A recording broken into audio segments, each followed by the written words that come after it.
Welcome guys, so today I'm with OnePlus Nord 2T 5G and I'm gonna show you how camera pro mode looks in this phone.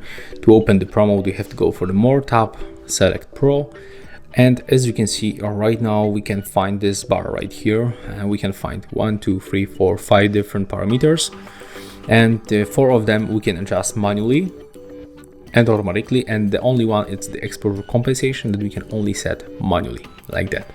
So right now I'm going to show you the lowest and the highest value of each function, but before that let's tap on this information icon to get description of each feature. So for example, if you don't know what is going on with the exposure compensation, as you can see that's the instruction that exposure compensation allows us to adjust the exposure selected by the camera. We can increase the exposure if the image is too dark, or decrease if the image is too bright. So right now let's take a look. The first one, it's ISO, and we can reach from 100 to 6400.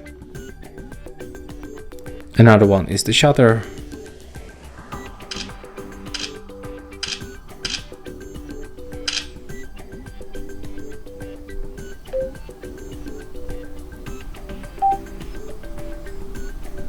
So the maximum value of the shutter is for 32 seconds.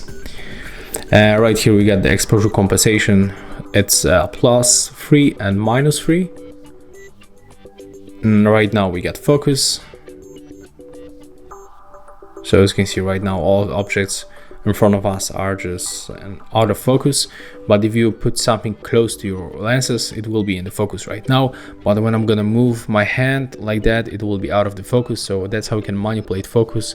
Right now it's only catching objects close to the camera, but of course you can change it. And the last one is the white balance that we can set from 3000 Kelvin to 10,000 Kelvin. And right now we can also focus on this bar. Here we can enable the histogram. Right here we can change the photo format between 2 different formats. We can enable camera timer, or for example the flashlight. Okay, and that's all for the camera pro mode in this OnePlus Nord 2T 5G. If you find this video helpful, remember to leave a like, comment and subscribe.